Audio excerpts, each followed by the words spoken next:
O termo ideologia de gênero traz com ele umas lembranças meio sombrias, meio apocalípticas, né? O kit gay, a mamadeira erótica, a destruição da infância e, claro, né, aquela perguntinha clássica, meu Deus, quem vai proteger as nossas crianças? O pânico moral alimenta toda uma categoria de desinformação, em especial durante o período eleitoral. Por trás dessa ideia de, meu Deus, as crianças, existe um certo temor por uma suposta decadência moral que estaria sendo impulsionada por certos setores da política. E quando essa historinha ganha corpo suficiente, de repente não são só certos setores da política, mas um grande movimento global que quer destruir as crianças, a família e tudo que é base fundamental das nossas vidas. Meu Deus.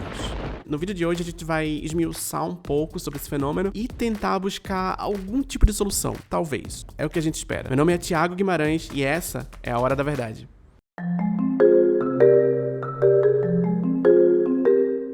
Essa cena tá no filme King Kong, de 1933, em que um monstro vindo da África chega aos Estados Unidos, rapta uma mulher bonita e loira e é punido por isso, sendo aniquilado por homens brancos. Os diretores de King Kong nunca tiveram a intenção de que o filme fosse lido como um comentário sobre as relações raciais nos Estados Unidos, mas a obra acabou refletindo algumas ansiedades que as famílias brancas do país sentiam numa época em que ainda existiam leis de segregação racial no país. Era aquele medo de que pessoas estranhas, monstros, alienígenas, estavam invadindo o país, contaminando a população e roubando nossas crianças. Meu Deus, as crianças. Sempre que se fala nesse tipo de medo, é importante a gente entender que ele tá muito ligado a questões raciais. Porque sim, é claro que tem a ver com raça. No século XIX, o medo da miscigenação motivou uma série de estudos pseudocientíficos que diziam, sem nenhum tipo de prova ou dado concreto, que a humanidade regride biologicamente e moralmente quando as raças se misturam. São esses estudos fraudulentos que dão um falso respaldo científico para leis de segregação e para políticas públicas que marginalizam e até mesmo matam povos que não são considerados brancos o suficiente.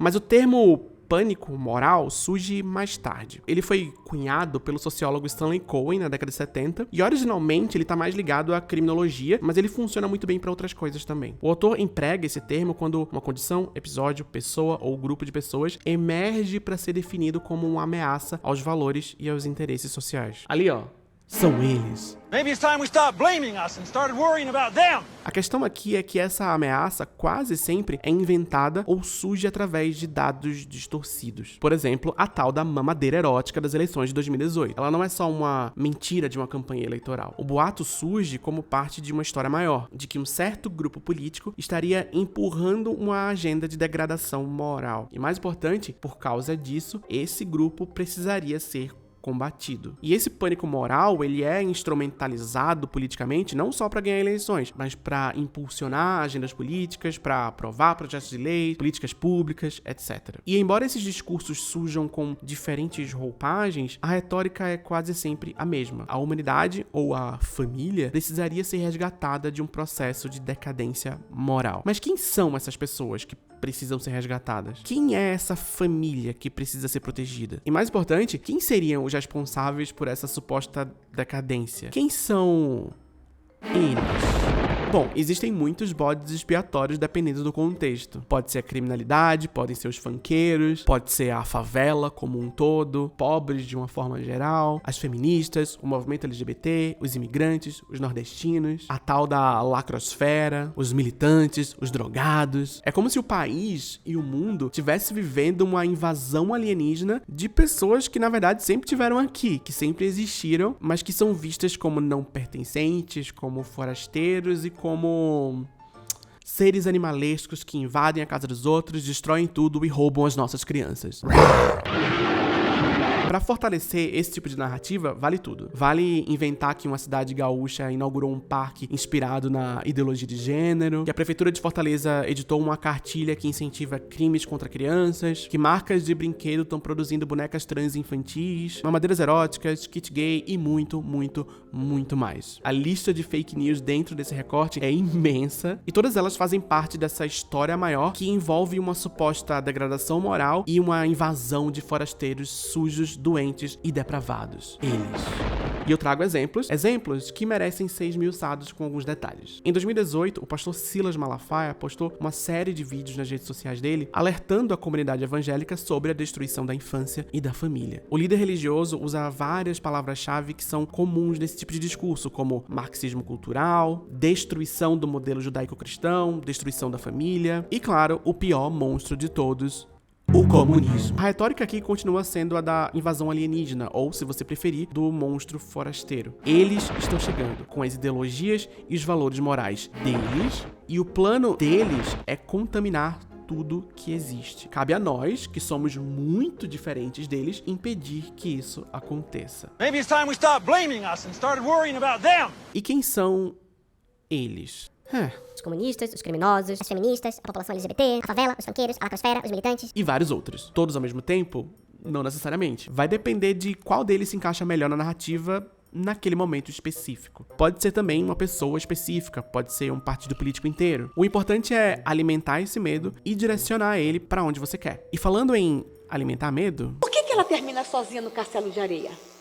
De gelo? Porque ela é lésbica. Nada é por um acaso. Recentemente, a ex-ministra da Mulher, da Família e dos Direitos Humanos do Brasil, Damares Alves, compartilhou uma série de vídeos sobre uma cartilha de drogas produzida pelo governo do PT. A alegação dela é que essa cartilha ensinava crianças a usar crack.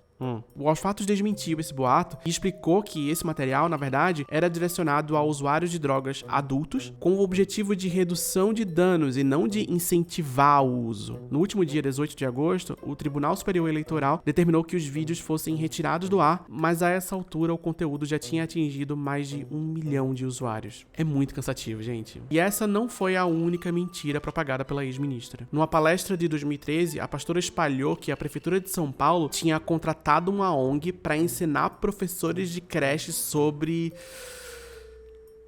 Eu não posso nem falar isso em voz alta. A reportagem que a Damares cita como fonte não faz referência a absolutamente nada disso. Mas quem se importa com checagem, né, gente? A gente tá aqui trabalhando pra quê? E como a gente tem repetido nesse vídeo e nos anteriores também, a mentira por si só não existe isoladamente. Ela tá sempre ligada a uma narrativa maior. Damares Alves afirmou e ainda afirma repetidamente, em diferentes ocasiões, que o maior perigo para as crianças brasileiras é essa tal de ideologia de gênero ou uma suposta doutrinação ideológica nas escolas. Ela fala que a família está em risco e que o Brasil está moralmente doente. Tudo baseado em mentiras. Esse país está doente. E aí a pergunta que eu faço é a seguinte: por que essa narrativa especificamente?